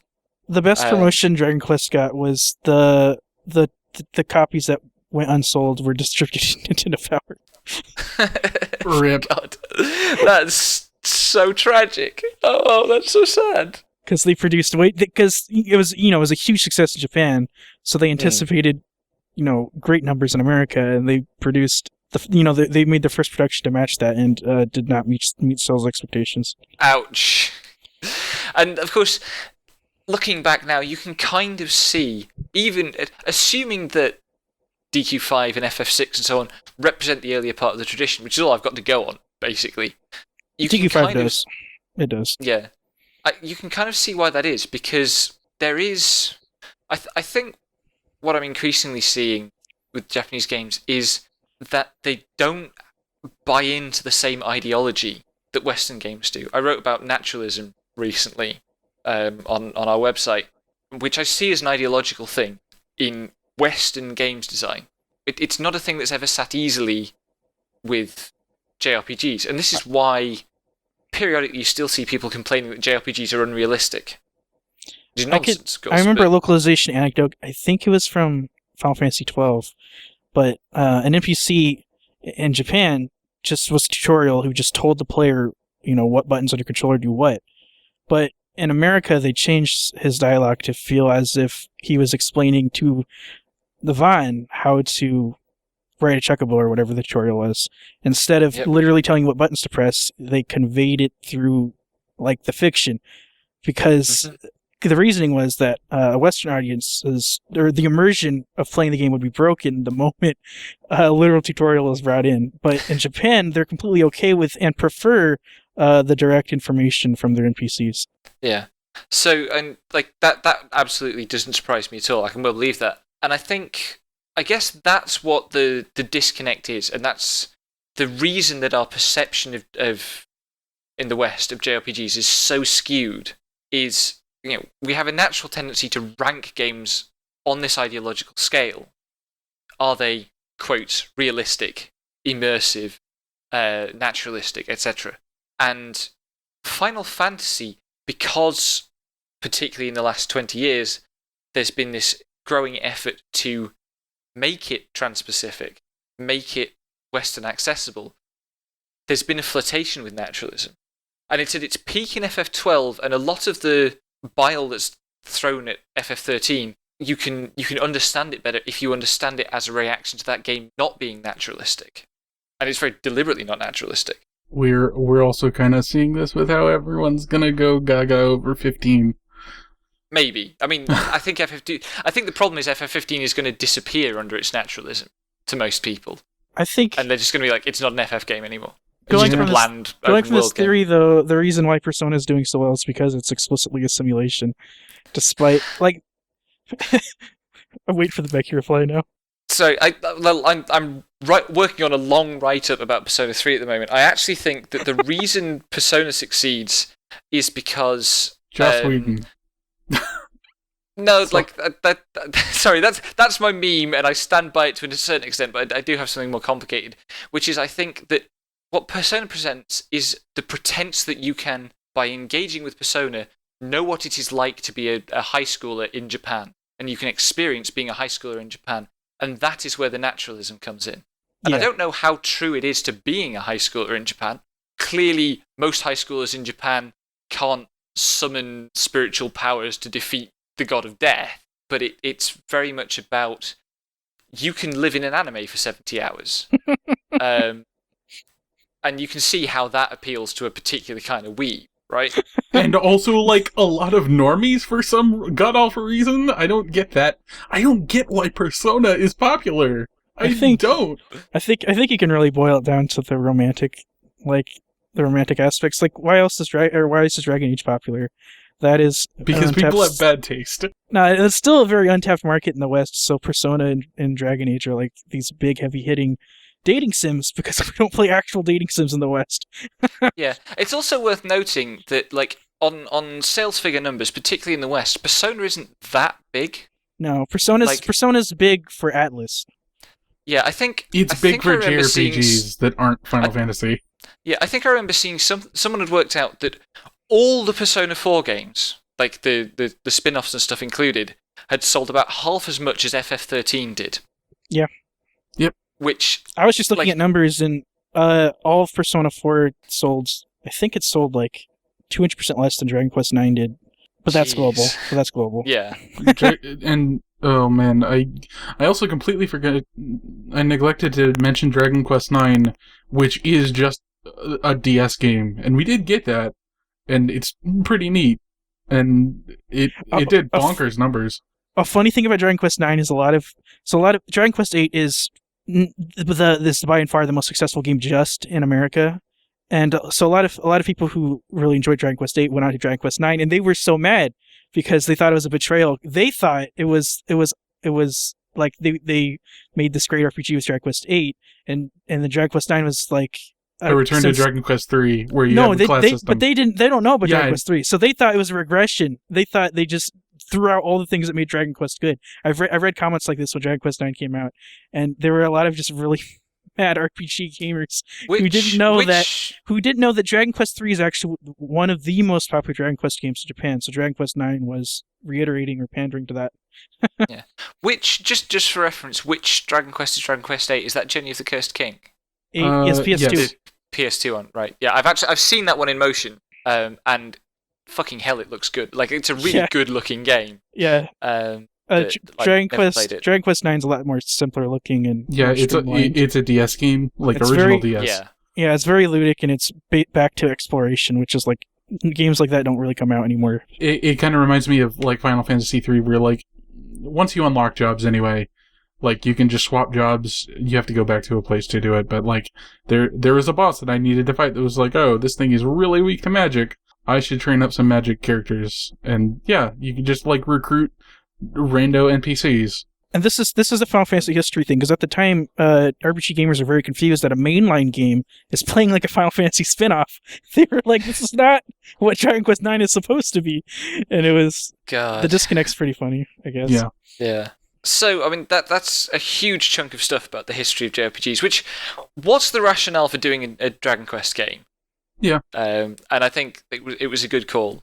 I mean, my slogan here, because I've been thinking on it, I don't like Dragon Quest, or there's so many RPG series I've vastly preferred Dragon Quest, but I never feel like my time with Dragon Quest is wasted, because I think the legitimacy of Dragon Quest is the legitimacy of RPG history. Like, the fact that Dragon Quest is still succeeding is like, these NES games are still good, basically. Yeah. It's a little weird to get into for your first... Like, Dragon Quest isn't ever going to be, like, something that's going to, like, be a huge challenge. Like, it's always built so that you can just kind of bash your head against a wall, whether it's a boss or a grind wall, and you're going to win eventually. So it's not like there's a huge wall to entry. It's easy to get into. Once you figure everything out, it's kind of just a thing you can soak in and experience kind of a historical artifact. If you pick one of the games from like 1 through 6, probably also 7. 8 is a lot more like you never have more than 4 party members, and it's a lot more like there's a skill system and shit, and there's a plot, and people in the West who hate Dragon Quest love it. So that's probably like the least reliable touchstone for the series. But like anything else in the series, you're probably gonna get a decent idea of what the whole series is about. I played Dragon Quest IV, and it was a nice change of pace. Like, it was a refreshing Chosen Hero story, because it was just like, oh, this is from NES, so it's kind of still trite, but all these people are looking for the Chosen Hero, and then you, as the Chosen Hero, go and find them, and they're just like, hey, let's go kick that guy's ass, and it's cool. Yeah. And so, in AAA games, I think the only comparison point for Dragon Quest I could say is, like, Nintendo platformers. Like, there are these really old video game values enduring still in 2016 somehow. Because you can make a lot of different arguments to why, and I don't really feel like it. But yeah, I think unlike those, kind of like those, it's still like Mario and Kirby, but it's like Dragon Quest is based on its nostalgia. It is a nostalgia series. Like, when I got the flowing dress in Dragon Quest V, and it's just a dress, right? It's just a key item. But when I got it in Dragon Quest V, and it had the same defense value as the one I got in Dragon Quest 2, and I had to do it's like a huge chunk of the game to make the stress in Dragon Quest 2, and I got it, and I was just like, wow, it's the exact same thing. It was just a really explicit callback, and I think it's different than the Final Fantasy. It's different than Final Fantasy callbacks because they're more like reimaginings. They're like it's like this is Excalibur. They take a name and then they reinterpret it. Yeah. It was interesting because, like, I think one of the strengths of the 4 through 6 remakes is that they are all built on the same engine and they use all the same data. So it's like, oh, this is the Zenithian armor, shield, helm, and sword. They have all the same stats. Oh, that's cool. I know this. Yeah. And that's the appeal. Well, when I encountered Attack Bot, for example, it had the exact same stats as the Attack Bots I fought in every other Dragon Quest. Like, Dragon Quest doesn't reimagine; it transplants these things. It's just like it just like builds up its history, and it's like I guess that's a way to put it. It's like a tapestry, and it's still going. Yeah, and that again, I think speaks to the idea of competence that we talked about last month, and you know, the fact that these devs not only have a history but know their history. And sometimes it takes us being careful to recognize that, right? It takes you knowing, oh yeah, this is the same stat on this item. Yeah. You know, that's a meaningful reference, rather than it being something superficial, like, oh, this game has a big yellow bird called the Chocobo, and it doesn't actually look like the Chocobos in any other Final Fantasy game, because the Chocobo gets redesigned every Final Fantasy game. But it's a big yellow bird. Yeah, Sesame Street is a Final Fantasy game. It basically is, though. I mean, I'm sure there's a Sesame Street character that looks enough like a Moogle to be as close to actual Final Fantasy Moogles as the FF12 Moogles are. Like, so, literally, there are definitions of Final Fantasy games that's just Chocobos, Moogles, blah, and then someone Sesame gets Street lit on actually fire is a with a Final fire Fantasy spell. game. As long as Sesame Street probably has an airplane cameo and has something that looks like a Moogle and a big bird, I think it's Final Fantasy. Yeah, that is the reductio ad absurdum logical endpoint of the Western approach to classifying JRPGs. Okay, I think I'm okay. Actually, I have a question for us. I had a question, I didn't submit it though, but why do you think Dragon Quest has not taken on in the West besides Enix's mishandling of the property, besides that obvious one? You took the most issue with it, so you go first, Becky. You know, I genuinely don't think it's a game content thing at all. Like, I found this game awkward and difficult, but there's a whole fanatical sect of Western gamers who swear they like that, right? Yeah, Mega Man Tensei fans, for example. Dark Souls fans is the contemporary version, right? But you can actually compare Dark Souls and Dragon Quest like very easily, but anyways. Yeah, but like, you know, I think I'm very much of the opinion it's a marketing thing, and a little bit something that is an offshoot from marketing, which is this ideological realism thing, which fundamentally that's an outcome from video game marketing as well, and it has its roots in technocentrism, not even ludocentrism. So for my money, like, if Dragon Quest games had got the marketing push that Final Fantasy had got at various points instead of Final Fantasy, we'd be playing them, and they'd all be getting released and be successful, and the history of video games would be very different. Yeah, because I mean, I agree with you how video game history is made. I actually disagree with that.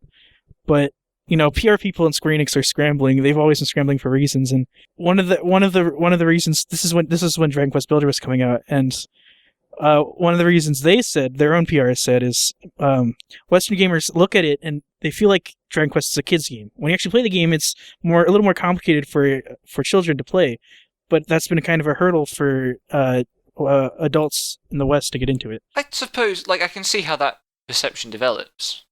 Devin, do you want to come in on this? My take on, like, why it never struck gold in the US or like Western countries is probably just like a combination of like bad timing with how Final Fantasy got huge and comparatively, and then also, I don't know, I think we have bad attention spans and like, oh, this game is too similar to the last one. What is this, a port? No, it's Splatoon 2, you fucks. That's a Nintendo Switch joke. Thanks for the discourse. Switch this podcast off. Ha ha ha! Bye. Devin. There's also still a strong aversion to grinding, I think. And Yeah, Dragon Quest is still associated with... Well, it is grindy. Yeah, I have this, I kind of refer to Dark Souls. Yes, I'm actually doing this. So basically, like, in Dark Souls, if you die, that's an accepted part of the game. Like, you suffer a little loss, but, like, nothing breaks. You don't have to, like, load a game. It just kind of kicks you back to the last place you had. And I think that failure as part of the gameplay loop is an important reason as why Dark Souls is easy to play for me and just kind of sink some time into. And grinding as part of the gameplay loop in Dragon Quest is something you have to accept, and if that turns you off, even if it's just like half an hour of grinding for every like 3 hours of progress, if you find a decent place to fight stuff, if that turns you off, Dragon Quest isn't for you. And a lot of people think that's the entirety of the game and genre. So, I don't know. So the thing about Dark Souls is that you do actually have to grind in Dark Souls, but it's not how you think. It's when you're fighting a boss like 10, 20 times, you're literally grinding, but you're grinding out like knowledge and like muscle memory. It's like personal labor instead of like measured by the game, obviously. But yeah, I guess some of the difference... is that still grinding, or is the English language word for that practice? Same thing, like, because grinding is practice, but represented by in-game systems. Well, I think that is a relevant difference, at least in how it's perceived. Like, it feels different to practice something and to grind something.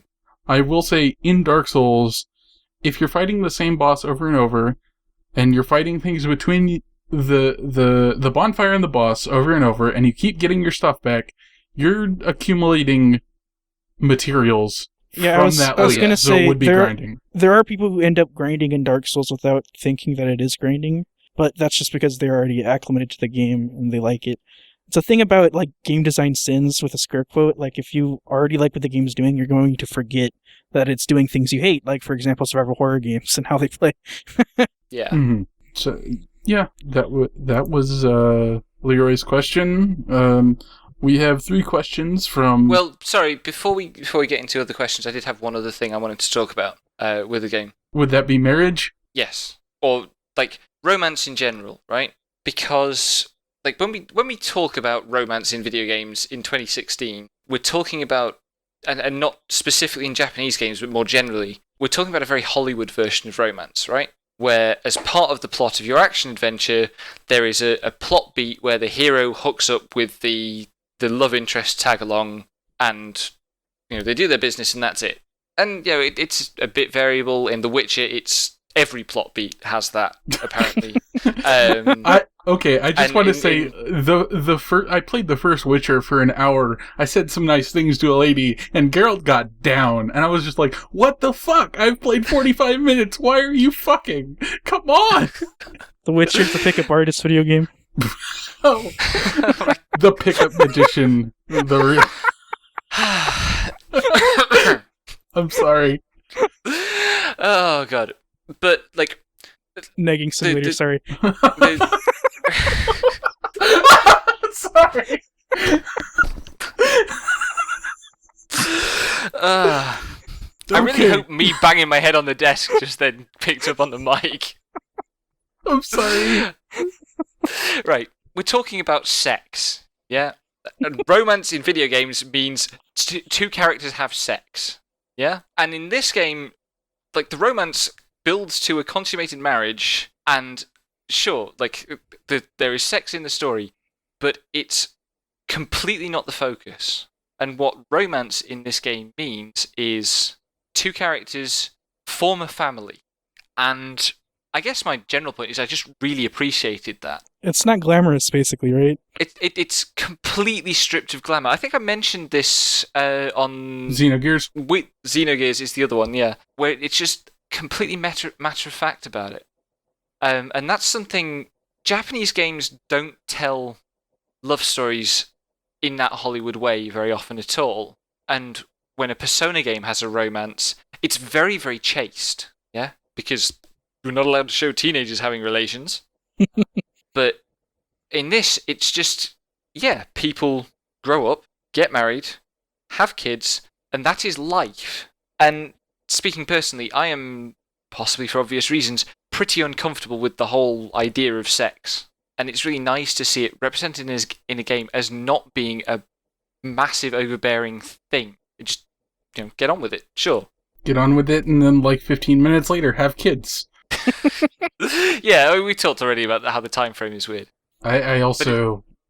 Well, go ahead. No, I was just going to wrap up saying this was something I really appreciated about this game, was presenting love as being about more than that very juvenile arc of meet, get together, fuck, happy ending. I mean, since Dragon Quest is really ludic too, it's really just about supporting each other, and that's it comes through the game. That's what you do. Yeah. Yeah, your pregnant wife was in combat. Continue having her in combat. Responsible fatherhood.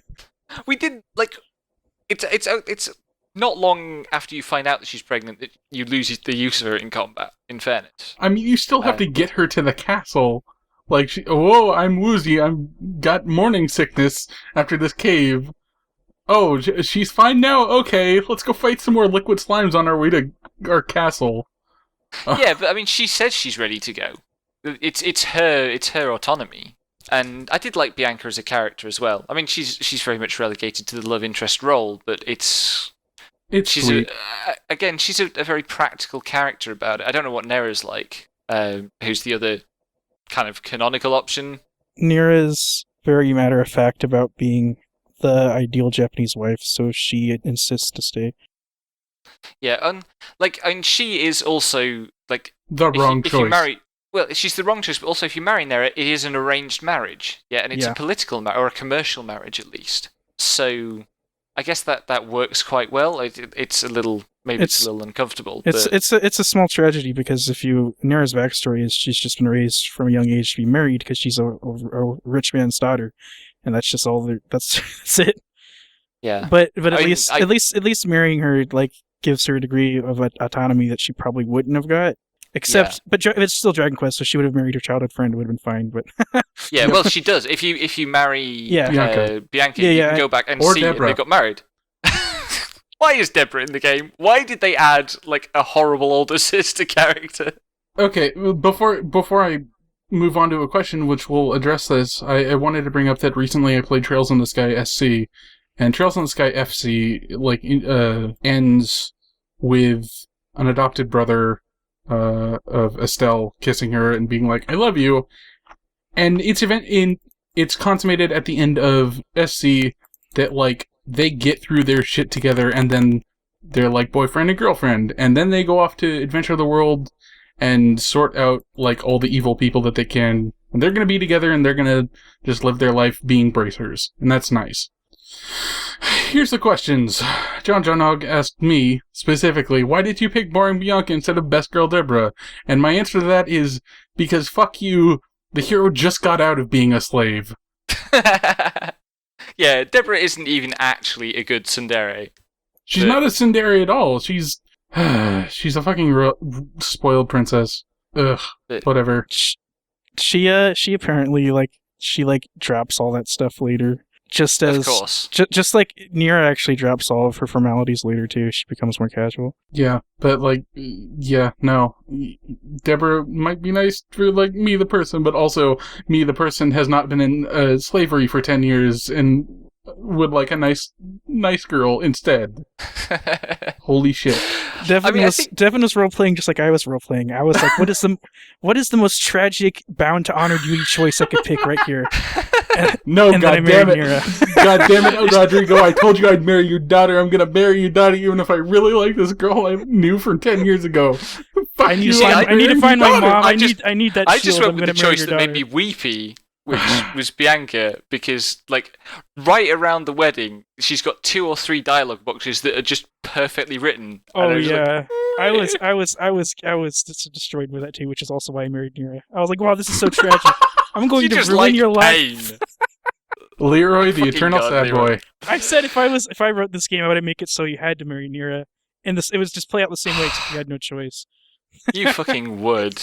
Like, to be honest, Rodrigo, the dad, was just like, I mean, I guess you can marry Bianca. I don't fucking care. I paid for the wedding already.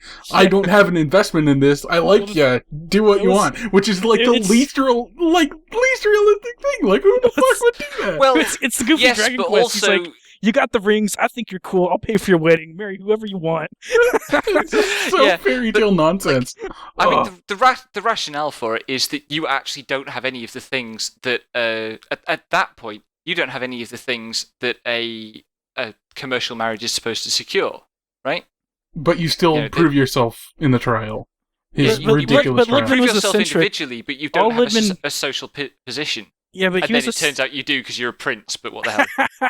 It seemed like all Lidman wanted was a strong man because he was weird. He's like, you gotta go in these caves. I don't care if they're hard. Well, I guess that ties into his backstory with the monster that his family locked away. Yeah. He knows He actually wanted loose. someone who could defeat or could finish up his like family business, but that comes out later. Yeah. Oh wow, I didn't even realize that, but that's That actually makes more sense really good. now. Okay, we're theory crafting here on on Dead Genre Chronicles. This is our Dragon Quest lore video. Okay, Samuel Howitt asked me and Leroy. Dragon Quest seems to have a bit of a reputation for being a little samey and stubborn, but what would you say are some of the notable differences between installments you've played? Okay, like there's I would say now there's like two different styles of Dragon Quest. Basically, there's the more open exploration focused, which would be like Dragon Quest 2 and 3 and 9.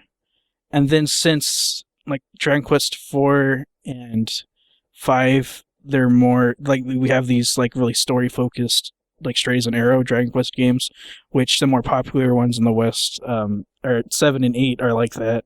But honestly, I feel like 7 and 8 are the most different from all the other Dragon Quest games because they're about like just these ridiculously long stories, while other Dragon Quest games are trying to be really snappy and like you're exploring and like having a relationship between characters.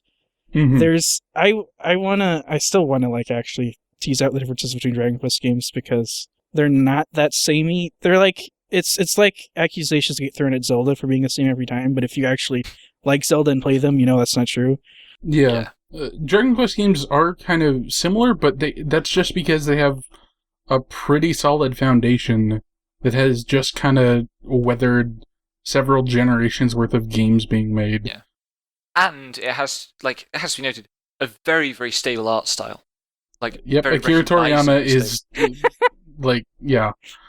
Yes, you're thinking of the posters. Toriyama signed on to Dragon Quest when Dragon Ball was at its peak, and now he's just with it forever. He doesn't even make manga anymore. I'm just thinking of those fucking posters with all those dumb faces on them for Dragon Quest V. That's Saber I didn't make my joke. In Dragon Quest V, you can marry Bulma or Android 18. There you go. That's my joke. Good joke. They don't look that much different though when you look at their concept art by Toriyama, not their later ones. Yeah. Oh boy. The art is like the one reason I can't get like really super into Dragon Quest. Like it's all Akira Toriyama art, and I don't like his art. I feel like that's why honestly I like playing the Super Nintendo version because it's like you don't really know that it's Toriyama going on there. I love his monster designs. I can tolerate that. Yeah. I massively prefer Toriyama to Amano. I would Really? take Toriyama art over Amano. I mean, I would any too, day but of the that's year. just a diss on Amano. I just don't like Amano stuff. Like, I like other people adapting Amano designs, but I don't like Amano's art. I like Amano's concept art a lot. Like, there's the fucking Final Fantasy II Furion outfit in Final Fantasy XIV, and I'm just like, yes, gimme. Because it looks really cool when adapted, but just like the painterly stuff just doesn't. Especially when it's translated to like game models. Like, I like alternate depictions of stuff like that. Okay, here are two things. I think Amano's a great concept artist. I don't think he's a great character designer. Yeah. But I mean, I say that, but also Dragon Quest. Dragon Quest IV has a character named Hank Hoffman Jr. who looks like Goku with a beanie, and he gives you your wagon. Like, I took a picture of him, and it was just like, okay, that looks like an OC. Please stop. That's amazing. And his name is Hank. Like, come on. Oh, I think Toriyama's designs have got better though. When you look at Dragon Quest VIII, you're like, actually, he's doing something here. I mean, yeah, like it probably the Blue Dragon is better. designs are fine. His work on Blue Dragon is great. Yeah, he's gotten better. Less same face going on. Oh, but I like for the Dragon Quest games I've played, like Dragon Quest 1 is completely unlike all the other Dragon Quest games, and then Dragon Quest 2 differentiates from 1 by having you're a party, you're like a royal line, you're like the hero and his two cousins, and you're just like this tight-knit family, and you have to save the world. And then 3 deviates from that completely, where you choose your own party, like old school RPG style. And then 4 changes again, where it's like Devin already summed it up. And then 5 is different too, where you play as this genealogy of people. So for a while, I think Dragon Quest was actually really trying to make each game different, like on the scenario front, on what you're doing, even though the core gameplay, of course, never changes. Turn-based combat doesn't need to change. It's not going to change. And I think that's the complaint that Western gamers have. It's like, it's not Final Fantasy levels of different. Yeah. And when you play it. Which is, like, and fucking Tales games, they have the same core, even if, like, specifics change, and it's still a lot more unified than anything Final Fantasy does. And now, our final question. Teke asks, is it better than Dragon Quest Builders? None of us has played that game. I don't have any money, I'm sorry. Dragon Quest Builders looks really good, but I think also looks like there'd be no point comparing it to this game, frankly. Yeah. Or very little point comparing it to this game. I was going to tag in Sam for this, but I didn't get around to it before we recorded. I mean, the thing about Dragon Quest is, like, I don't think I'm ever going to tell anyone, like, X Dragon Quest game is my favorite game of all time. But also, I have a feeling I can turn on any Dragon Quest game and it's not going to upset me. It's just going to work. Yeah, it's going to be good. It's one of those games where, like, a lot of people will be like, it's better to be weird and bad than good but not interesting, and Dragon Quest is on the latter end of that spectrum.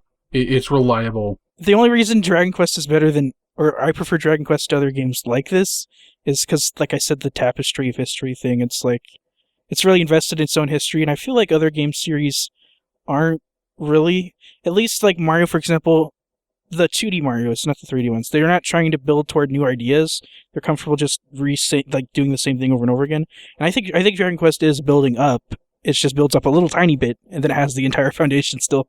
I mean, it's like Pokemon. People get Pokemon in the West, but they can't get Dragon Quest for some reason. I was also going to bring up Pokemon, because the monster design kind of fails in this because it adheres to, like, the needs of what a Dragon Quest character archetype needs to be. And, like, it's either going to be healer or caster or no, and you get to just attack with it. Whereas, like, Pokemon, like, it completely excised the people and went hard into, like, huge type arrays. And that's Pokemon is, like, more complicated, even though it's easier to play. Yeah, it's much more complicated, and I think, but, like, it worked with that. Okay, I think we're good for this episode. Yeah. Thanks for joining us for this episode of DGC. Next month's episode is about The Last Remnant, which is the first Gen 7 Square Enix game predating Final Fantasy XIII by a full year. Unfortunately, this means a non-zero amount of people think it should have been Final Fantasy XIII, and I get the title of Xenogears of Gen 7 from us. If you picked up a Square Enix bundle of Steam keys anywhere online, you probably own this game. It's also on Xbox 360, but the PC port changes a significant number of things to be a lot more tolerable. So that's recommended. Jesus fucking Christ, don't play the 360 version. I've tried it, it's bad. Yeah. If you don't have a copy, ask around. Somebody probably does have a spare copy. Its director is known for his work on the Saga series, and one of the writers is Akitoshi Kawazu, also known for working on Saga games and Final Fantasy XII. After Last Remnant, we'll be playing Suikoden 2, a PlayStation 1 game that's part of a series loosely based on a classical Chinese novel. The series has since suffered the fate of being a Konami IP.